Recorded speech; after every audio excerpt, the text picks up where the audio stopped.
জন্মদাগ। ল্যান্ডিংয়ে একা দাঁড়িয়ে থাকলাম আমি অনেকক্ষণ। কি করব বুঝতে পারছি না। জীবনে এই প্রথমবারের মতো পিতা কন্যা কাছে পেয়েছে পরস্পরকে। ওদের কিছুটা সময় দেওয়া উচিত। তারপরেও চলে যেতে পারলাম না। দাঁড়িয়ে থাকলাম। তবে খুব যে অসন্তোষ নিয়ে তা নয়। বরং ভালো লাগছিল মার্গারেটের কথা ভেবে। অবশেষে বাবার স্নেহ আর ভালোবাসার স্পর্শ পেয়েছে ও। অনেকক্ষণ পর খুলে গেল দরজা। মিস্টার ট্রিনলি ডাকলেন, ভেতরে এসো। মাথা ঝাঁকিয়ে ঢুকলাম কামরায়। পেছনের দরজাটা আবার বন্ধ করে দিলেন মিস্টার ট্রিনলি। তারপরে নিয়ে গেলেন মেয়ের কাছে। বললেন, পরিস্থিতি যা বুঝতে পারছি তাতে আমাদের ভেতর কোনো কিছু গোপন না থাকাই ভালো। ম্যালকম রস, ইতোমধ্যে আমার সম্পর্কে অনেক কিছুই জেনে ফেলেছ। হয় ওকে এখানেই থামিয়ে বিদায় করে দেওয়া দরকার, নয়তো শেষ পর্যন্ত সবটা বলে দেওয়া উচিত। মার্গারেট, তুমি কি বলো? ওকে কি তোমার কবজিটা দেখাতে চাও? বাবার চোখের দিকে এক পলক তাকিয়ে সিদ্ধান্ত নিয়ে ফেলল মার্গারেট। জামার হাতা সরিয়ে উঁচু করল ডান হাত। বেলগ্রেভের নাচের আসরে ডানাওয়ালা অ্যান্টিকের যে ব্রেসলেটটা দেখেছিলাম সেটা ও পরে থাকে সবসময়। হাত তুলতেই ওটা সরসর করে নেমে গেল কনুইয়ের দিকে। উন্মুক্ত হয়ে পড়ল কবজিটা। ওদিকে তাকাতেই আমার শিরদাঁড়া বেয়ে শীতল এক স্রোত নেমে গেল। সরু একটা লাল রেখা দেখা যাচ্ছে মার্গারেটের কবজির কাছটায়। ওটা একটা জন্মদাগ, কিন্তু দেখে মনে হচ্ছে কোনো কালে কেটে নেওয়া হয়েছিল কবজিটা। লাল দাগ শুকিয়ে যাওয়া রক্তের। ভীতদৃষ্টিতে ক্রিস্টালের ডিসপ্লেটার দিকে তাকিয়ে থাকলাম আমি। আমার প্রতিক্রিয়া দেখে মৃদু হাসলেন মিস্টার ট্রিনলি। হুম, করবেক তাহলে সব বলে দিয়েছে তোমাকে? জি, ঢোক গিলে স্বীকার করলাম। তবে সেটা শুধু আপনার ভালোর জন্য। আপনার অসুস্থতার কারণ খুঁজছিলাম আমরা। ভয়ের কিছু নেই, বললেন মিস্টার ট্রিনলি। আমি কিছু মনে করিনি। করবেক বরং ভালো করেছে তোমাকে সব খুলে বলে। এখন সিদ্ধান্ত নিতে সুবিধা হবে তোমার। সিদ্ধান্ত? দাগটা তো দেখলে। আমার মেয়ের ব্যাপারে এখন দ্বিতীয় কোনো চিন্তা খেলছে না তোমার মাথায়? মুখ ঘুরিয়ে মার্গারেটের দিকে তাকালাম। গর্বিত ভঙ্গিতে দাঁড়িয়ে আছে ও। অন্তর্ভীতি দৃষ্টিতে তাকাচ্ছে আমার দিকে। মনের ভেতরটা পড়ে নিচ্ছে। কোনো ধরনের দ্বিধা নেই ওর মধ্যে। শুদ্ধ পবিত্র হৃদয়, আত্মবিশ্বাস আর পুরনো আমলের এক রানীর আভিজাত্য বিরাজ করছে ওর অবয়বে। কি ভাবছ? জানতে চাইলেন মিস্টার ট্রিনলি। জবাবটা মুখে দিলাম না। এগিয়ে গিয়ে মার্গারেটের হাত ধরলাম। হাঁটু গেড়ে চুমো খেলাম হাতের উল্টো পিঠে। তারপরে তাকালাম ওর বাবার দিকে। এটাই আমার জবাব, স্যার। মিস্টার ট্রিনলির মুখে একটা আনন্দের ছাপ ফুটল। আমাকে দাঁড় করিয়ে তিনি বললেন, ভালো। ঠিক তখনই দরজায় টোকা পড়ল। অনুমতি দিতেই মিস্টার করবেক এসে ঢুকলেন ভেতরে। প্রায় ছুটে গিয়ে তাকে জড়িয়ে ধরলেন মিস্টার ট্রিনলি। হাত মেলালেন। হাবভাবে উচ্ছ্বাস চাপা দিতে পারছেন না। শুনলাম প্রদীপগুলো খুঁজে পেয়েছ? উত্তেজিত ভঙ্গিতে বললেন তিনি। আমার অনুমান ঠিক ছিল তাহলে। চলো, লাইব্রেরিতে চলো। একান্তে সব শুনতে চাই আমি। প্রদীপগুলো দেখতেও চাই। কোথায় ওগুলো? নিরাপদেই আছে, জানালেন করবেক। চাবি মিস্টার রসের কাছে। নিয়ে এসো রস, বললেন মিস্টার ট্রিনলি। আমার আর তর সইছে না। দুই মিশরপ্রেমী গিয়ে ঢুকলেন লাইব্রেরিতে, সঙ্গে মার্গারেট। আমি চলে গেলাম চ্যান্সরি লেনে, আমার ব্যাংকে, সেফটি ডিপোজিট বক্স থেকে দ্বিতীয় চাবিটা নিয়ে আসার জন্য। যখন ফিরলাম তখনও কথা শেষ হয়নি ওদের। দেখলাম ডাক্তার উইনচেস্টার এসে পড়েছেন ইতোমধ্যে। তিনিও যোগ দিয়েছেন লাইব্রেরিতে। প্রদীপগুলো সেফ থেকে বের করে আনলাম। তার খানিকক্ষণ পরেই আলোচনা শেষ হলো। মিস্টার ট্রিনলির চেহারায় সন্তোষ ফুটতে দেখলাম। তার অজ্ঞান থাকা সময়টাতে চিঠির লেখা সব নির্দেশ মার্গারেট অক্ষরে অক্ষরে পালন করেছে বলে। বললেন, বুঝতে পারছি ঘটনার শেষটা জানতে মুখিয়ে আছেন সবাই। বলবো, সবই বলবো। তবে এখন নয়। আসুন, রাতের খাওয়া সেরে বিশ্রাম নেই। রাতটা ভাবতে হবে আমাকে। আগামীকাল খুলে বলবো সব। ডিনার শেষে চলে গেলেন ডাক্তার। করবেকও ফিরে গেলেন তার হোটেলে। আমাকে ডেকে মিস্টার ট্রিনলি বললেন, তুমিও বাড়ি চলে যাও মিস্টার রস। আজকে রাতে আমি মার্গারেটের সাথে একা থাকতে চাই। ওর সাথে অনেক কথা আছে আমার, সেটা একান্তে হলে ভালো হয়। ভদ্রলোকের মনোভাব বুঝতে পারছিলাম, কিন্তু গত কয়েকদিনের অভিজ্ঞতা ভুলতে পারছি না। তাই বললাম, চলে যাব, কিন্তু আবার যদি কোনো বিপদ হয় আপনার? কিছু হবে না ম্যালকম, অদ্ভুত দৃঢ়তার সাথে বলে উঠল মার্গারেট। আমি বাবার সাথে থাকব। এরপর আর কিছু বলা চলে না। চলে যাবার প্রস্তুতি নিলাম। কাল সকালে তাড়াতাড়ি এসো, বললেন মিস্টার ট্রিনলি। ব্রেকফাস্ট এখানেই করো, তারপরে কথা বলবো তোমার সাথে। মাথা ঝাঁকিয়ে রাজি হলাম। মার্গারেটের সঙ্গে আমাকে রেখে চলে গেলেন মিস্টার ট্রিনলি। পরস্পরের চোখে চোখ রেখে কিছুক্ষণ দাঁড়িয়ে রইলাম আমরা। তারপর মার্গারেটের হাতে চুমু খেলাম। ও জড়িয়ে ধরল আমাকে। প্রথমবারের মতো আমাদের দুটো ঠোঁট মিলিত হলো। বিদায় নিলাম ওর কাছ থেকে। সে রাতে ঘুম হলো না আমার। বিছানায় শুয়ে এপাশ ওপাশ করলাম শুধু। আনন্দ আর উদ্বেগের মতো বিপরীতমুখী দুটো অনুভূতি কাজ করছিল আমার ভেতরে। দুটোই মার্গারেটের কথা ভেবে। ফলে নিদ্রাদেবীর ধারে কাছে ঘেঁষার কোনো সুযোগ পেলেন না। এটা সেটা নানান চিন্তায় সময়টাও কেটে গেল খুব দ্রুত। কিছু বুঝে ওঠার আগেই জানালায় ভোরের আলো খেলা করতে দেখলাম। 9টা বাজার আগেই হাজির হয়ে গেলাম কেনসিংস্টনে। মার্গারেটের দেখা পেতেই সমস্ত উদ্বেগ কর্পূরের মতো উবে গেল। চেহারায় গোলাপি আভা ফিরে এসেছে ওর। আচার আচরণ একেবারে শান্ত ও স্বাভাবিক। ওর কাছে শুনলাম রাতে শান্তিতে ঘুমিয়েছে মিস্টার ট্রিনলি। খুব শীঘ্রই আমাদের সাথে এসে যোগ দেবেন। আমার ধারণা বাবা ইচ্ছে করেই দেরি করছে, যাতে আমরা একান্তে কিছু সময় কথা বলতে পারি। হাসলাম কথাটা শুনে। ব্রেকফাস্ট শেষে আমাদের স্টাডিতে নিয়ে গেলেন মিস্টার ট্রিনলি। বললেন, কাল রাতে মার্গারেটের সাথে কথা বলছিলাম। রস, তুমি নিশ্চয়ই বুঝতে পারছো সেটা তোমার ব্যাপারে। জি স্যার, স্বীকার করলাম। ঠিকই ধরেছ বাছা, কথা বলছিলাম ওর সাথে। ওর মতামতটাও জানতে পেরেছি। হাসলেন মিস্টার ট্রিনলি। মার্গারেটের দিকে তাকাতেই মুখে লজ্জার হাসি দেখতে পেলাম। বসো তোমরা। হাত ধরাধরি করে পাশাপাশি দুটো চেয়ারে বসলাম আমরা। মুখোমুখি বসে কথা বলতে শুরু করলেন মিস্টার ট্রিনলি। তার কণ্ঠে একটু ইতস্তত ভাব লক্ষ্য করলাম। সম্ভবত নার্ভাসনেসে ভুগছেন। ব্যাপারটা বেশ অবাক করলো আমাকে। বিশেষ ওই মমিটার সম্পর্কে আমার অভিযানের সমস্ত বিবরণী তুমি শুনেছ রস। হয়তো আমার থিওরিগুলো আঁচ করতে পারছো। ওগুলো আমি পরে ব্যাখ্যা করব। তবে এখন অন্য একটা বিষয় নিয়ে তোমার সাথে পরামর্শ করতে চাই। ওটা নিয়ে মার্গারেটের সাথে কিছুতেই একমত হতে পারছি না। হয়েছে কি, আমি একটা এক্সপেরিমেন্ট চালাতে যাচ্ছি। ওটা আমার 20 বছরের সাধনার চূড়ান্ত ফসল বলতে পারো। আমার গবেষণার সাফল্য ব্যর্থতা ওটার মাধ্যমেই প্রমাণিত হবে। যদি সফল হই তাহলে এমন সব জিনিস জানতে পারবো যা কয়েক হাজার বছর ধরে মানুষের দৃষ্টিসীমা ও জ্ঞানের পরিধি থেকে আড়াল হয়ে আছে। কিন্তু সমস্যাটা হলো পরীক্ষার সঙ্গে বিপদ জড়িয়ে আছে, বড় ধরনের বিপদ। সেটার ধরনটা আমার একেবারেই অজানা। তাই মার্গারেটকে ওই সময় আমি নিজের কাছে রাখতে চাই না। নিজের জন্য ভয় করি না, কিন্তু ওকে আমি কিছুতেই ঝুঁকিতে ফেলতে পারবো না। জীবনে এই প্রথম সুখের সন্ধান পেয়েছে ও। এখন যদি দেখো না, ও আমার কথা একদমই শুনতে চাইছে না। আমার ভয় করছে ওর মার মতো না আবার ওকেও হারাতে হয়। আবেগের উচ্ছ্বাসে থেমে গেলেন মিস্টার ট্রিনলি। মার্গারেট উঠে গিয়ে তাকে জড়িয়ে ধরল। বলল, বাবা মা তোমাকে কত ভালোবাসতো তা তুমি আমাকে বলেছ। নিজের কথা ভাবেনি, তোমাকে উৎসাহ জুগিয়েছে, মিশরের হাজারটা বিপদের মাঝে যেতে দিয়েছে। তুমি বলো, মা যদি আজ বেঁচে থাকতো তাহলে কি বিপদের ভয়ে তোমার পাশে ছেড়ে চলে যেত?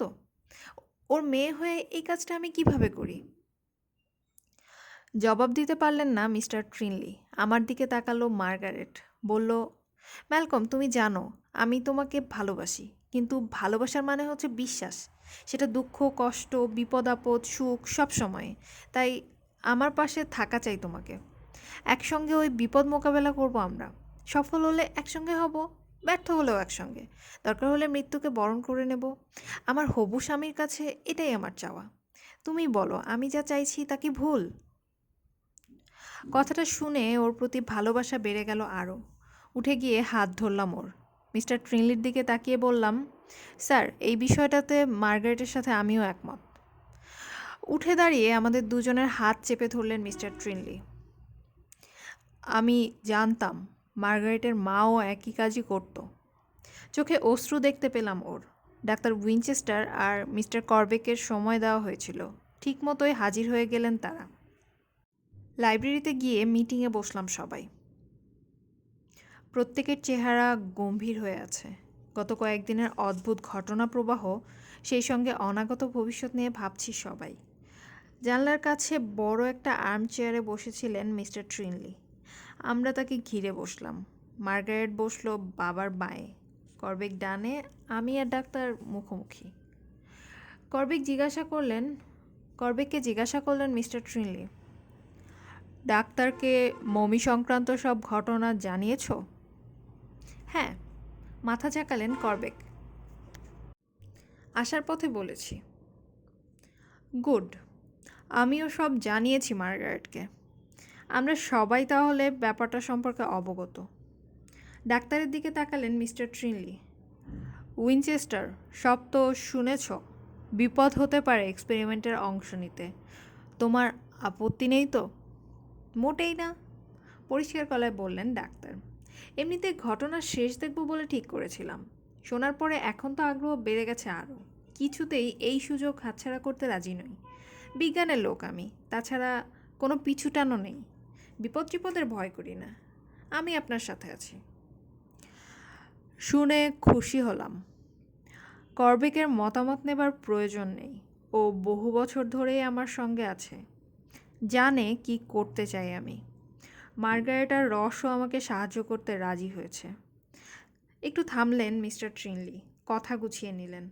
তারপরে নিজের দৃষ্টিভঙ্গি এবং উদ্দেশ্য ব্যাখ্যা করতে শুরু করলেন। সতর্কভাবে কথা বললেন তিনি। শব্দ বাছলেন চিন্তাভাবনা করে। মাথায় রাখলেন যেসব বিষয়ে তিনি কথা বলছেন সেটা আমাদের জন্য একেবারেই নতুন। যে এক্সপেরিমেন্ট, মানে পরীক্ষাটা আমি করতে যাচ্ছি, তার উদ্দেশ্য হলো পুরনো আমলের জাদুবিদ্যার সত্যি কোনো শক্তি বা বাস্তব ভিত্তি আছে কি না তা পরীক্ষা করে দেখা। পরিবেশ পরিস্থিতি এখন আমাদের অনুকূলে আছে। মূল নকশায় যেভাবে সব করতে বলা হয়েছে তা মোটামুটিভাবে অনুসরণ করতে পারবো বলে আশা করছি। অতিপ্রাকৃত একটা শক্তিকে জাগিয়ে তুলব আমরা। সফল হব কি না জানি না, তবে শক্তিটা আজও টিকে আছে বলে আমি বিশ্বাস করি। আমরা সেটাকে দেখতে পাই বা না পাই। কিসের কথা বলছেন, একটু পরিষ্কার করে বলবেন? বাধা দিয়ে প্রশ্ন করলেন ডক্টর উইনচেস্টার। নিশ্চয়ই, বললেন মিস্টার ট্রিনলি। রানী টেরাকে আবার জাগিয়ে তোলার কথা বলছি। ওর নিজেরও ইচ্ছা সেটাই ছিল, বহু বছর পর আবার জীবন ফিরে পাবার। সেজন্য সব প্রস্তুতি নিয়ে রেখেছিল। আমরা সেটা পরীক্ষা করে দেখব। বিস্ময়ে কথা হারালাম আমরা। ব্যাপারটা যে অল্প সন্দেহ করিনি তা নয়, কিন্তু এখন মিস্টার ট্রিনলির মুখে সরাসরি শুনতে পেয়ে চমকে গেলাম সবাই। ডাক্তার উইনচেস্টার থতমত খেয়ে বললেন, কি বলছেন স্যার, এ এ তো অসম্ভব। হাসলেন মিস্টার ট্রিনলি। কোনো কিছুই আসলে অসম্ভব নয়। বাইবেলের কথা জানি আমরা, মন গড়া গল্প কথা নয় ওটা। ওখানে বলা আছে একজন মানুষের নির্দেশে সূর্য উঠত, ডুবত, পশু পাখির সঙ্গে অনেক কথা বলতে পারত। রাজা সলের ইচ্ছায় এন্ডরের ডাইনি পয়গম্বর স্যামুয়েলের আত্মাকে ডাকিয়ে তুলেছিল। এসব ঘটনাকে যদি সত্য বলে মেনে নিই, তাহলে পৃথিবীতে অতিপ্রাকৃত শক্তির অস্তিত্ব মেনে নেব না কেন? মিশরের রানীতেরাও ওদের মতোই একজন ছিল বলে আমার বিশ্বাস। জাদুকর বা ডাইনিদের মতো একটা বাহন মানে পশু রাখতো সবসময়। হায়ারোগ্লিফে রানীকে অসাধারণ ক্ষমতাধর বলে বর্ণনা করা হয়েছে। দেবতাদের উপর হুকুম জারি করতে পারত। এসব খুব একটা অতি বর্ণনা বলে মনে হয় না আমার।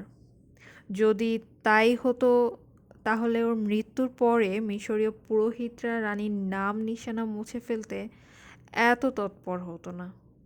এত নিখুঁতভাবে ওরা কাজটা করেছে যে আমাদের জানাশোনা প্রাচীন কোনো ইতিহাসেই টেরার উল্লেখ পাওয়া যায় না। তবে শুধু এসব যুক্তির কারণেই নয়, আমি ব্যাপারটা বিশ্বাস করেছি চাক্ষুষ আর একটা প্রমাণ দেখে। আগের আমলের জাদুকর বা ডাইনিরা মৃত্যুর পরও তাদের বাহনটিকে সঙ্গে রাখত। তেমন একটা পশু আমি খুঁজে পেয়েছি টেরার সমাধিতে। ওটার শক্তির প্রমাণও পেয়েছি। পশুটা কি কেউ আন্দাজ করতে পারো? কপালে ভাঁজ পড়ল আমার, কিন্তু ডাক্তার উইনচেস্টার প্রায় সঙ্গে সঙ্গে বলে উঠলেন, বেড়াল, মমি বেড়ালটার কথা বলছেন আপনি? ঠিক ধরেছ, ওটাই ছিল রানী টেরার বাহন। মমি করে বেড়ালটাকে তাই দিয়ে দেওয়া হয়েছিল সার্কোফাগাসের ভেতরে। ওটাই হামলা করেছিল আমাকে, কবজিতে আঁচড় বসিয়েছিল। সিলভিও তাহলে নির্দোষ? স্বস্তির নিঃশ্বাস ফেলল মার্গারেট। মাথা ঝাঁকালেন মিস্টার ট্রিনলি। রানী টেরা ছিল দূরদর্শী মহিলা। নিজের সময়ের চাইতে অনেক এগিয়ে ছিল সে। মিশরীয় সভ্যতা এবং ধর্মের দুর্বলতাগুলো ধরতে পেরেছিল, তাই প্রস্তুতি নিয়ে রেখেছিল নতুন একটা সমাজ সভ্যতায় আত্মপ্রকাশ করবার। উত্তর দিকের প্রতি বিশেষ দুর্বলতা ছিল ওর, এবং এর পেছনে একটা বিশেষ কারণও ছিল। হায়ারোগ্লিফে বলা হয়েছে ওর জন্মের সময় উত্তরের আকাশে জ্বলজ্বল করছিল সপ্তর্ষি তারা। একটা উল্কাপিণ্ড আছড়ে পড়েছিল মিশরের বুকে। সবার ধারণা ওটা ছিল সপ্তর্ষির তরফ থেকে টেরার জন্মের উপহার। উল্কাকে কেন্দ্র করেছিল নিখাদ রুবি। ওটাই কেটে সপ্তর্ষি রত্নটা তৈরি করা হয়। বাকি অংশটা দিয়ে তৈরি করা হয় সপ্তভুজাকৃতির বক্সটা। রুবিটা ছিল টেরার তালিসমান, তার সৌভাগ্যের প্রতীক। ওটার সমস্ত চিন্তা চেতনা ছিল ওটাকে ঘিরে। 7 ছিল সৌভাগ্যের সংখ্যা। সেটাই স্বাভাবিক। একটা হাত আর একটা পায়ে 7টা আঙুল, 7টা তারার অদ্ভুত রত্ন, জন্মের সময় আকাশে 7টা তারার উপস্থিতি, এগুলো এমনিতেই যথেষ্ট অদ্ভুত ব্যাপার। এত কিছুর পর সংখ্যাটার প্রতি যদি কেউ আকৃষ্ট না হয়, সেটাই বরং বিস্ময়ের ব্যাপার। এছাড়াও সমাধিতে পাওয়া প্রস্তরখণ্ডের বিবরণে বলছে বছরের 7ম মাসে জন্ম হয়েছিল টেরার। ওই মাসটাতে নীলনদের প্লাবন শুরু হয়। প্রতি মাসে একজন করে দেবদেবী প্রাধান্য পায়। ওই মাসটা ছিল হ্যাথরের, সৌন্দর্য আর পুনরুত্থানের দেবী, 7টা রূপ যার। 7ম মাসটা আমাদের হিসেবে শুরু হয় 28শে নভেম্বর, শেষ হয় 27শে নভেম্বরে। জ্যোতির্বিদ্যায় হিসেব করে দেখেছি আমি, 7ম দিনটাতে সপ্তর্ষিমণ্ডলে উদিত হয় আকাশে। এতক্ষণ যা বললাম তার সারমর্ম হচ্ছে অদ্ভুত একটা উপায়ে রানীর জীবনে 7 সংখ্যাটা বিরাজ করছিল। আকাশে 7টা তারা, 7ম মাস, দেবীর 7টা রূপ, হাতে পায়ে 7টা আঙ্গুল।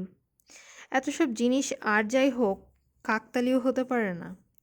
আর এই সংখ্যা বা সংখ্যাটার সাথে জড়িত জিনিসগুলো যদি রানীর জাদুর ভিত্তি হয়ে থাকে, তাহলে বলতেই হয় অত্যন্ত শক্ত একটা ভিত্তি পেয়েছিল সে। আরও একটা জিনিস মনে রাখতে হবে আমাদের, এই মহিলা সেই আমলের সব বিজ্ঞানে পারদর্শী ছিলেন। ওর বাবাই সেটা নিশ্চিত করেছে, কারণ লোকটা জানতো মেয়েকে রাজ্যের ধর্মীয় গোঁড়ামির সাথে যুদ্ধ করতে হবে। প্রাচীন মিশর ছিল জ্যোতির্বিদ্যা আর জ্যোতিষশাস্ত্রের সূতিকাগার। এই দুটি বিষয়ে প্রচুর উন্নতি করেছিল তারা। জ্যোতির্বিদ্যার ভর করেই বিকাশ ঘটেছিল জ্যোতিষশাস্ত্রের। জ্যোতিষীদের কথাবার্তাকে আমরা যতই অবিশ্বাস করি না কেন, ওদের শাস্ত্রের একটা বৈজ্ঞানিক ভিত্তি থাকা অসম্ভব নয়। প্রাচীন মিশরীয়রা বিভিন্ন শাখায় অনেক এগিয়ে গিয়েছিল, কিন্তু দুঃখের বিষয় সময়ের পরিক্রমায় আমরা সব অমূল্য জ্ঞান হারিয়ে ফেলেছি। উদাহরণ হিসেবে অ্যাকুস্টিক্স, বা শব্দবিজ্ঞানের কথা বলতে পারি। কার্নাক আর লুক্সরের পিরামিডের মতো আরও বহু জায়গায় ওটার প্রয়োগ লক্ষ্য করেছি আমরা, কিন্তু একটা রহস্য আজও ভেদ করতে পারিনি। তাই ধরে নিতে ক্ষতি নেই প্রাচীন ওই মানুষগুলো এমন অনেক শক্তির ব্যবহার জানতো যা আমাদের কাছে উদ্ভট আর কল্পনা মনে হতে পারে। এ বিষয়ে আমি পরে আরও বিস্তারিত বলবো। এবার আসি রানী টেরার জাদুর বাক্সটার ব্যাপারে। ওটা একটা বিরাট বিস্ময় ছাড়া আর কিছুই নয়। সত্যি হয়তো অজানা কোনো শক্তিকে বন্দি করে রাখা আছে ভেতরে। ওটা আমরা খুলতে পারিনি কারণ ডালাটা ভেতর থেকে বন্ধ। কিন্তু বন্ধ করা হলো কিভাবে? নিরেট পাথরের তৈরি ওটা, ডালাটাও। তাই এত নিখুঁতভাবে ওটা কিভাবে বন্ধ করা সম্ভব? আমরা একটা পাতলা এক টুকরা লোহাও ঢুকাতে পারছি না ওটার ভেতরে, চারও দিতে পারছি না। ঘোলাটে অংশগুলো একটা বিরাট রহস্য। ঠিক সপ্তর্ষিমণ্ডলের সাথে মিল রেখে কিভাবে বসানো হলো ওগুলো? ওগুলো পরে লাগানো হয়নি, মূল পাথরেরই অংশ। ব্যাপারটা অদ্ভুত না? আলো পড়লে ভেতর থেকে আভা বেরোচ্ছে ওর। জবাব নেই কোনো, তবে একটা ব্যাপার বোঝা যাচ্ছে, ওই বাক্সটা একটা বৈজ্ঞানিক বিস্ময়। ওটা খোলা গেলে আমরা আমাদের চিন্তাধারার বাইরের কিছু একটা সন্ধান পাবো। খোলার জন্য আলোর ভূমিকা আছে নিশ্চয়ই। নির্দিষ্ট কোনো তরঙ্গে বা ছন্দে হয়তো আলো ফেলতে হবে ঘোলাটে অংশগুলোর উপর। সেটা আমরা জানি না বলেই খুলতে পারছি না বক্সটা। পুরো ব্যাপারটার সাথে জ্যোতির্বিদ্যার জ্যোতিষশাস্ত্র ছাড়াও আরও একটা ব্যাপার জড়িয়ে আছে, তা হলো ভেষজ শাস্ত্র। এই বিশেষ মমি কিংবা জাদুর বাক্সটার আশেপাশে গেলেই মানুষ চেতনা হারাচ্ছে। এটার পেছনে ভেষজ কোনো দ্রব্য ছাড়া অন্য কোনো কিছুর হাত থাকতে পারে না। গবেষণায় দেখা গেছে মিশরীয়রা গাছগাছড়ার ব্যাপারে অত্যন্ত অভিজ্ঞ ছিল। ভেষজ বিষয়ে তাদের জ্ঞান ছিল সীমাহীন। সেই জ্ঞানেরই প্রয়োগ করা হয়েছে বলে আমার বিশ্বাস। আজকাল আমরাও আধুনিক ওষুধের সাহায্যে মানুষকে অজ্ঞান করতে পারি। এক্ষেত্রেও তেমন কিছু ঘটেছে বলেই আমার বিশ্বাস। 1 মিনিট স্যার, বাধা দিয়ে বলে উঠলেন ডাক্তার। আপনার এই ব্যাখ্যায় একটা খুঁত আছে। ড্রাগ ট্রাক যাই বলুন, ওটা কিন্তু সারাক্ষণ কাজ করছে না। মিস্টার করবেকের কাছে আমি শুনেছি প্রথমবার আপনারা যখন ওই সমাধিতে গেলেন তখন কিছু হয়নি, কিন্তু দ্বিতীয়বার যেতেই 3 দিনের জন্য চেতনা হারালেন। এখানকার কথাই ধরুন, বছরের পর বছর অ্যান্টিগুলো নিয়ে কাটাচ্ছেন আপনি, অথচ অজ্ঞান হলেন মাত্র 4 দিন আগে। ড্রাগ হলে সবসময়ের প্রভাব থাকতো, ব্যতিক্রম পাওয়া যেত না। যেভাবে অজ্ঞান করার কাজটা করা হচ্ছে তাতে মনে হয় বুদ্ধিসম্পন্ন কোনো একটা কিছু কাজ করছে এখানে। ড্রাগ ট্রাক যদি ব্যবহার করেই থাকে, সেটা করছে সময় সুযোগ বুঝে। ঠিকই ধরেছ, বুদ্ধিসম্পন্ন একটা শক্তিই কাজ করছে এখানে, বললেন মিস্টার ট্রিনলি। সম্মোহনের সাহায্য নিচ্ছেও। এই শক্তি কোথায় অবস্থান করছে সেটা বলতে পারেন? উত্তেজনায় সামনে ঝুঁকলেন ডাক্তার। শান্তস্বরে মিস্টার ট্রিনলি জানালেন, রানী টেরার মমিতে। সে প্রসঙ্গে আসছি একটু পরে, তবে আগে পেছনের সব কিছু পরিষ্কার করে নিই। বাক্সটার কথা বলছিলাম, ওটা একটা বিশেষ উপলক্ষের জন্য তৈরি করা হয়েছে। সমাধির সব কিছুই তৈরি করা হয়েছে ওই একই কারণে। পাহাড়ের 100 ফুট উঁচুতে সাপখোপ বা কাঁকড়া বিছার ভয়ে সমাধি তৈরি করেনি তেরা। তার সমস্ত সতর্কতা ছিল মানুষের বিরুদ্ধে, মিশরীয় পুরোহিতগুলোর বিরুদ্ধে। লোকগুলো যদি ওর সত্যিকারের উদ্দেশ্য জেনে ফেলে তাহলে বাধা দেবার জন্য উঠে পড়ে লাগবে, এইটা ভেবে। প্রাচীন মিশরীয়রা পুনরুত্থানে বিশ্বাস করত, কিন্তু ওদের চেয়ে এক কাঠি বাড়া ছিল টেরা। পরজগতে নয়, ওর এই পৃথিবীতেই রক্তমাংস নিয়ে দ্বিতীয়বার জেগে ওঠার স্বপ্ন ছিল ওর। সমাধির দেয়াল চিত্রগুলো তেমনই আভাস দেয়। ব্যাপারটা জানা ছিল পুরোহিতদের, সেটা ওদের ক্রোধ আরও বাড়িয়ে দেয়। ধর্ম বিরোধী হিসেবে ওরা চিহ্নিত করে রানীকে, ওর মৃত্যুর পরে নাম নিশানা মুছে দেয়। তবে এর জন্য তৈরি ছিল টেরা। সমাধিতে পুনরুত্থানের জন্য প্রয়োজনীয় সব কিছু রেখে দিয়েছিল সে। বিশাল সার্কোফাগাসটাতে মমি ছাড়াও নিজের বাহন আর সপ্তভুজ বাক্সটাকে রাখার ব্যবস্থা করে। দেয়ালের হায়ারোগ্লিফিকের মাধ্যমে লিখে রাখে সব কিছু, যাতে তার অনুসারীরা ওই লেখার মর্মোদ্ধার করতে পারে। মৃত্যুর পরও মৌলিক শক্তির উপরে প্রভাব বজায় রাখার ব্যবস্থা করে। খোলা হাতটা বায়ুকে, রত্ন পাথরটা আগুনকে, 2 পা মাটি আর পানিকে নিয়ন্ত্রণ করত। মমির আবরণে লিখে রাখা কথাগুলোই এর সাক্ষ্য। রত্ন পাথরটার ব্যাপারে পরে বলছি, আপাতত সমাধিটার ব্যাপারটা শেষ করি। কবর চোর এবং হানাদারদের হাত থেকে সমস্ত জিনিস রক্ষা করার জন্য বিশেষ কিছু ব্যবস্থা ছিল এখানে। বিশেষ করে ওই প্রদীপগুলো ছাড়া খোলা সম্ভব না সপ্তভুজ বাক্সটা। প্রদীপগুলো লুকিয়ে রাখা হয়েছে দেয়ালের ভেতরে একটা গুপ্ত কুলুঙ্গিতে। ওটা আবার যে হাত দিতে পারবে না, দিলেই তলোয়ার হাতে ওই মূর্তিটার হাতে খুন হয়ে যাবে। শুধুমাত্র সত্যিকারের জ্ঞানীরাই নিরাপদে বের করতে পারবে ওগুলো। সাধারণ 8-10টা সমাধির চেয়েও আরও একটা ব্যতিক্রম দেখেছি আমরা টেরার কবরে। মমিপীরটার কথা বলছি। ওটার মুখ বন্ধ ছিল না। এর পেছনে একটাই কারণ থাকতে পারে। পুনরুত্থানের পরে সে যেন সহজে ওখান থেকে বেরুতে পারে, তার জন্য খোলা রাখা হয়েছিল ওটা। জেগে ওঠার পর যত ধরনের জিনিস দরকার হতে পারে সেগুলো সবই রাখা হয়েছে সমাধি জুড়ে। আমরা দেখেছি সেগুলো।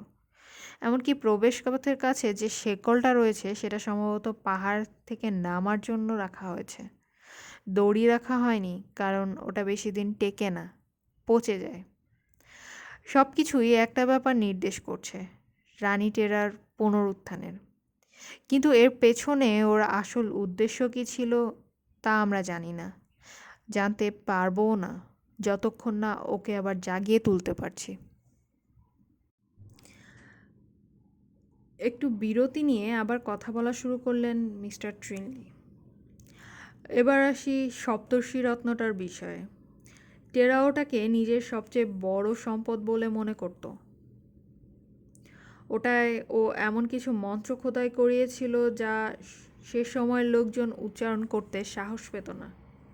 প্রাচীন মিশরীয় ধর্মবিশ্বাসে এই ধরনের মন্ত্রকে বলা হতো হেকাও, মানে শক্তিশালী শব্দাবলী।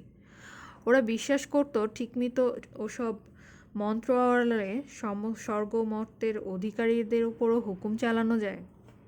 টেরার রুবিটাতে আমি এরকম 2টা হেকাও দেখতে পেয়েছি, একটা স্বর্গের আর অন্যটা পাতালের দেবতাকে নিয়ন্ত্রণের জন্য লেখা। একটু অপেক্ষা করো, তোমাদের দেখাচ্ছি ওটা। আমাদের বসিয়ে রেখে বেরিয়ে গেলেন মিস্টার ট্রিনলি। আমার বুকটা দুরু দুরু করছে, কিন্তু মার্গারেটের দিকে তাকাতেই সাহস পেলাম। শান্ত স্থিরভাবে বসে আছে ও, চোখে মুখে ভয় টয়ের কোনো চিহ্ন নেই। আমিও নার্ভাস ভাবটা লুকিয়ে রাখতে অপেক্ষা করতে থাকলাম। কয়েক মিনিট পর ফিরে এলেন মিস্টার ট্রিনলি। বড় সেফটা থেকে সোনালি রঙের একটা ছোট্ট বাক্স নিয়ে এসেছেন। আমাদের মাঝখানে নিচু টেবিলটার উপরে ওটা রেখে নিজের আসনে বসে পড়লেন তিনি। তারপর ধীরে ধীরে তুলে ধরলেন ডালাটা। প্রবল আগ্রহ নিয়ে সামনে ঝুঁকলাম আমরা। বাক্সটার ভেতরে সাদা মখমলের লাইনিংয়ের উপরে শুয়ে আছে একটা অস্বাভাবিক বড় রুবি পাথর। দেখতে অসম্ভব সুন্দর।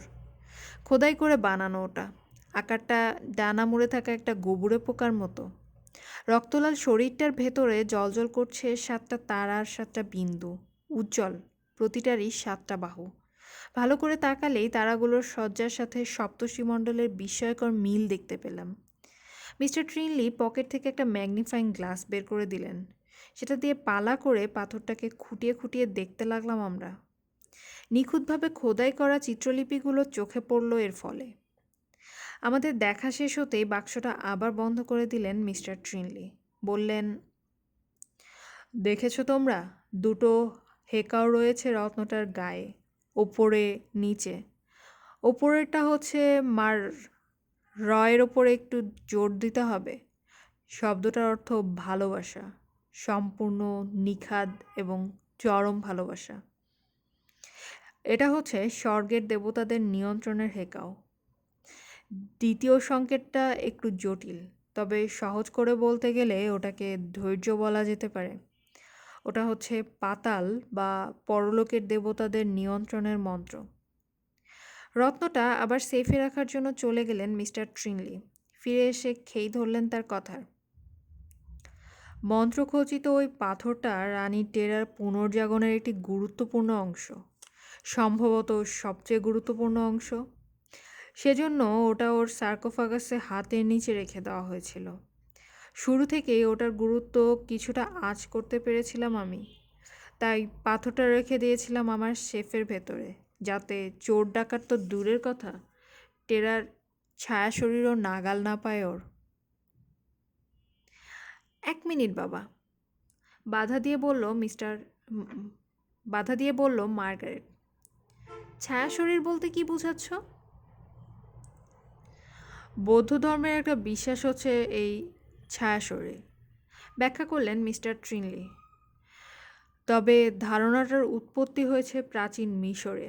এতে বলা হয় বিশেষ ক্ষমতাপ্রাপ্ত কিছু মানুষ শুধুমাত্র ইচ্ছাশক্তির মাধ্যমে শরীরকে স্থানান্তর করতে পারে, পার্থিব দেহ থেকে বিচ্ছিন্ন করে ফেলে নিজেকে। আবার যখন খুশি পুরনো শরীরে জমাট বাঁধতেও পারে। এই অবস্থাটা হচ্ছে ছায়া শরীর, ধরা ছোঁয়া যায় না ওকে। তবে এই ছায়া শরীরেও কয়েকটা বিষয়ের ওপর নির্ভরশীল, সেটা বলছি এখন। প্রাচীন মিশরীয়দের মতে প্রত্যেকটা মানুষের ভেতরে কয়েকটি উপাদান থাকে। প্রথমটি হলো কা বা সত্তা। বিখ্যাত বিজ্ঞানী ডক্টর বাজের মতে ওটা মানুষের কায়াহীন অস্তিত্ব বা ব্যক্তিত্ব। ওটাতে মানুষের সমস্ত স্বতন্ত্র অক্ষুণ্ণ থাকে। এই কা স্বাধীনভাবে পুরো পৃথিবীতে বিচরণ করতে পারে, এমনকি স্বর্গে গিয়ে ঈশ্বরের সাথে তর্ক বিতর্কেও লিপ্ত হতে পারে। এরপর হচ্ছে বা মানে আত্মা। এটা কার ভেতরেই বাস করে, তবে আত্মাকে বিচ্ছিন্ন করা যায় সত্তা থেকে, নিরেট কিংবা কায়াহীন রূপ দেওয়া যায়। এরপর আছে খু মানে প্রাণশক্তি, শেখেম মানে দৈহিক শক্তি, খাবিট মানে ছায়া, রেন মানে নাম, খাত মানে দেহ, আর সবশেষে আব মানে হৃদয়। এই সব মিলেই একজন মানুষ তৈরি হয়। কাজেই বুঝতে পারছো, রক্তমাংসের দেহ ছাড়াও মানুষের অস্তিত্ব যে বিরাজ করতে পারে তা মনে প্রাণে বিশ্বাস করতো ওরা। অস্তিত্বের এই পরিবর্তন পরিচালিত হতো ইচ্ছাশক্তির মাধ্যমে, আর সেটা করতে পারত গুটি কয়েক মানুষ। শেলির কবিতায় বোধহয় এরকম একটা ইঙ্গিত আছে।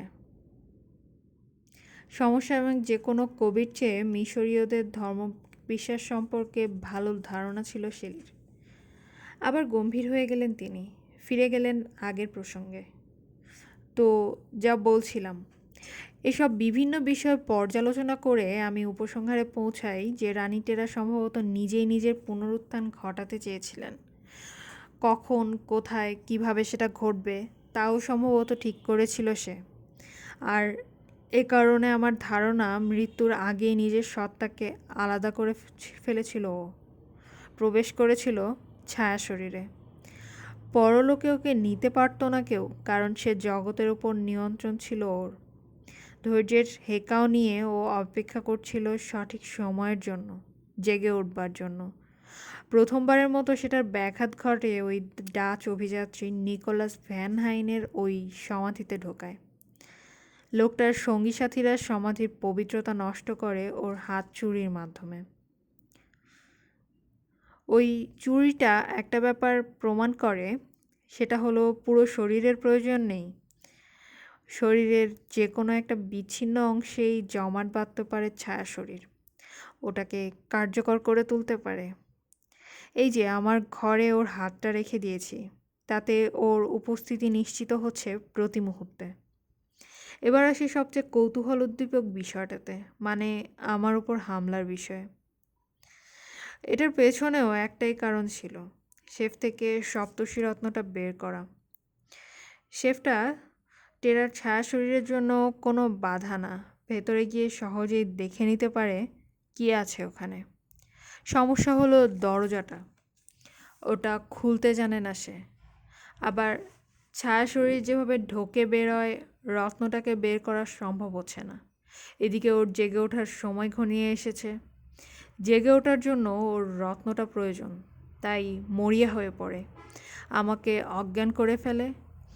তারপর কাজে লাগায় নিজের বাহন মমি বেড়াল আর কাটা হাতটাকে। আমার কাছ থেকে চাবি ছিনিয়ে নিয়ে শেফটা খোলার মতলব ছিল ওর, কিন্তু এমন কিছু যে ঘটতে পারে সে ব্যাপারে বহু আগে থেকেই সতর্ক ছিলাম আমি। তাই হাতে একটা ভারী ব্রেসলেট পরে তার সাথে জুড়ে নিয়েছিলাম চাবিটা, যাতে কিছুতেই আমার কাছ থেকে আলাদা করা না যায়। আমাকে কোনোভাবে অজ্ঞান করেও যাতে চাবিটা নিতে না পারে টেরা। তাই লিখে রেখেছিলাম চিঠিটায় সারাক্ষণ আমাকে কড়া পাহারার রাখার নির্দেশ সহ। ওকে ঠেকাবার কোনো ইচ্ছা ছিল না আমার। আমি নিজেও চাই ও জেগে উঠুক, কিন্তু সেটা আমার সামনে, আমার উপস্থিতিতে। প্রদীপগুলো না পাওয়া পর্যন্ত অপেক্ষা করতে চাইছিলাম আমি। বাবা, বাধা দিয়ে বলল মার্গারেট, রানীর পুনরুত্থানটা কি নির্দিষ্ট কোনো সময় হতে হবে, পরে কখনো হতে পারে না? না, মাথা নাড়লেন মিস্টার ট্রিনলি। ওটা একেবারেই একটা নির্দিষ্ট সময়ে হতে পারে, না হলে পরজগতে চলে যেতে হবে ওকে। আর একবার ওখানে চলে গেলে কেউ আর ফিরতে পারে না। প্রাচীন বিশ্বাস অনুসারে পরলোকে এলিয়েসিয়ানের মাঠে কোনো কিছুর অভাব নেই, সেখানে শুধু সুখের রাজত্ব। আর ওই জায়গা ছেড়ে মাটির পৃথিবীতে কোনো আত্মাই আর ফিরে আসতে চায় না। কিন্তু টেরার কণ্ঠে তো কোনো মোহ ছিল না ও জগতের প্রতি। অদ্ভুত এক ঘোর লাগা কণ্ঠে বলল মার্গারেট, ওখানে গিয়ে চিরতরে আটকা পড়তে চায়নি ও, চেনা পৃথিবীতেই থাকতে চেয়েছে। আমি ওর মনের কথা পড়তে পারছি বাবা। এলিসিয়ানের মাঠে ওর মতো একটা মেয়ের জন্য কী বা আছে, যে সুখ আর সমৃদ্ধির কথা বলছো তা তো এই পৃথিবীতেই পেয়েছে ও। পুরো মিশরের রানী ছিল ও, অভাব বলতে কিছু তো ছিল না। তার উপর ছিল দেবতাদের নিয়ন্ত্রণ করবার ক্ষমতা। এসব ছেড়ে পরজগতে কেন যেতে চাইবে কেউ? পৃথিবীতেই বড় কিছু করতে চেয়েছে ও। নিজের সময় সেটা সম্ভব ছিল না, তাই ফিরে আসতে চেয়েছে ভবিষ্যতে, যেখানে অমিত সম্ভাবনা আছে। আমি তো সেটাই বুঝতে পারছি বাবা। চোখ জ্বলজ্বল করছে মার্গারেটের। শূন্যের দিকে তাকিয়ে এমনভাবে কথা বলছে ও যেন বহু দূরের কিছু দেখতে পাচ্ছে ও। কণ্ঠে আবেগ উতলে উঠছে। আমি ওকে দেখতে পাচ্ছি, বলে চলল ও। নিঃসঙ্গ হয়ে বসে আছে, কারণ ওর আশেপাশে সবার চেয়ে আলাদা। স্বপ্ন দেখছে ও উত্তরের সবুজ সুনিবিড় এক জায়গায়, যেখানে পুরোহিতদের কোনো ষড়যন্ত্র নেই, যেখানে অবাধ ভালোবাসা আছে, যেখানে নিজেকে নির্দ্বিধায় প্রকাশ করতে পারে, নিজের সুপ্ত বাসনাকে বাস্তবে রূপ দিতে পারে। সেই স্বপ্নকে সফল করবার জন্য প্রস্তুতি নিচ্ছে। এটাই ওর জীবনের একমাত্র উদ্দেশ্য। থ মেরে বসে রইলাম আমরা সবাই। মার্গারেটকে একেবারেই অচেনা মনে হচ্ছে সবার কাছে। কি বলছে এসব ও? স্রেফ অনুমান করছে রানী টেরার মনোবাসনার ব্যাপারটা, নাকি সত্যি কোনো দিব্যদৃষ্টি খুলে গেছে ওর? বুঝতে পারলাম না। শুধু বিস্মিত চোখে তাকিয়ে রইলাম ওর দিকে। মার্গারেটের কথা শেষ হতেই ওর হাত চেপে ধরলেন মিস্টার ট্রিনলি। ধন্যবাদ মা, খুব চমৎকার একটি ব্যাখ্যা দিয়েছো টেরার জীবন আর উদ্দেশ্য নিয়ে। এখন তাহলে পুরনো আলোচনায় ফিরে যাই। মাথা ঝাঁকালো মার্গারেট। আমাদের দিকে ফিরলেন মিস্টার ট্রিনলি। এবার আমি আলোচনা করব রানী টেরা কখন আবার জেগে উঠতে চেয়েছিলেন সে বিষয়ে। আকাশের সমস্ত তারা প্রতিনিয়ত স্থান পরিবর্তন করছে, এটা জানো তো? ওটা সপ্তর্ষিমণ্ডলের জন্যও প্রযোজ্য। এই পরিবর্তন অবশ্য খুবই সামান্য, শত বছরে বা হাজার হাজার বছরে হয়তো এক চুল এদিক ওদিক হচ্ছে, কিন্তু হচ্ছে যে সেটা সত্য। সপ্তভুজ বাক্সটার গায়ে ঘোলাটে অংশগুলো সপ্তর্ষিমণ্ডলের একটা বিশেষ অবস্থান দেখাচ্ছে, তবে টেরার আমলে ওই অবস্থানে ছিল না। জ্যোতির্বিদ্যার সাহায্যে আমি দেখেছি এখনকার অবস্থানের সঙ্গে ওটা মিলে যায়। তার মানে এখন প্রায় 5,000 বছর পরে আবার জেগে ওঠার পরিকল্পনা করেছে টেরা। এখনই তার সময়। জ্যোতির্বিদ্যায় তেরার দক্ষতার কথা বলেছিলাম একটু আগে। এই বিষয়ে নির্দেশনাটাই ওর দক্ষতার সবচেয়ে বড় প্রমাণ। আমার কথা প্রায় শেষ হয়ে এসেছে। আলোচনা মুলতবি করার আগে একটা খবর জানাই। টেরার জেগে ওঠার সঙ্গে সপ্তভুজই বাক্সটার সম্পর্ক আছে। ওটা আমরা খুলতে পারিনি তা তো বলেছি, তবে আলোর মাধ্যমে বা আরও নির্দিষ্ট করে বলতে গেলে ওই 7টা প্রদীপ জ্বেলে ওটা খোলা যাবে বলে আশা করছি। কিন্তু শুধু প্রদীপ জ্বালালেই কি হবে? ওটার আলোর মধ্যেও তো বিশেষত্ব থাকতে হতে পারে। এক এক আলোর বৈশিষ্ট্য এক এক রকম। বিভিন্ন রকম জ্বালানি বিভিন্ন রকম আগুনে জ্বলে, বিভিন্ন রকম আলো ছড়ায়। কোনোটা আমাদের প্রয়োজন তা কিভাবে বুঝবো? বিষয়টা নিয়ে মাথা ঘামাতে গিয়ে ভ্যান হাইনের বইটার কথা মনে পড়ে যায় আমার। পাথরের একটা সিন্দুকে কয়েকটা জার পেয়েছিল সে। ওগুলোর ভেতর তেল ভরা ছিল। ওই তেল নিশ্চয়ই প্রদীপে ব্যবহারের জন্যই রাখা হয়েছিল। কিন্তু ওগুলোর ভেতর থেকে সমস্ত তেল ফেলে দিয়েছেন হাইনের সঙ্গী আরব বেদুইনরা। কাজেই তা তো আর ব্যবহার করতে পারছি না আমরা। সৌভাগ্যক্রমে জারগুলো নিয়ে এসেছিলাম আমি আর করবেক অন্যান্য আর্টিফ্যাক্টের সাথে। সেগুলো তলা নিয়ে আমি পরীক্ষা করে দেখেছি। সিডার গাছের তেলের সন্ধান পেয়েছি। এই তেল প্রাচীন মিশরের শেষকৃত্যে ব্যবহার করা হতো। তেলটার প্রতিসরণ ক্ষমতা অন্য তেলের চেয়ে আলাদা। ওটা নিশ্চয়ই প্রদীপগুলোতে দিতে হবে। কাল রাতে আমি একটু সিডারের তেল নিয়ে পরীক্ষা করে দেখছি। প্রদীপে ভরে আগুন জ্বেলছিলাম। জাদুর বাক্সটার সামনে ধরতেই এমনভাবে ভেতর থেকে আভা বের হতে থাকলো যা আগে কখনো দেখিনি। তেল বেশি ছিল না ঘরে, তাই পরীক্ষাটা শেষ করতে পারিনি। তবে আজ আবার আনার ফরমাশ দিয়েছি। তেলটা এলেই আমরা বাক্সটা খুলে দেখতে পারবো। বললেন ডাক্তার উইনচেস্টার। বুঝলাম সবই, তবে বাক্সটা তো অনেক পুরনো। মেকানিজম ঠিক আছে তো? সেটাই বড় প্রশ্ন। কথাটা চিন্তিত করে তুললো আমাদের সবাইকে।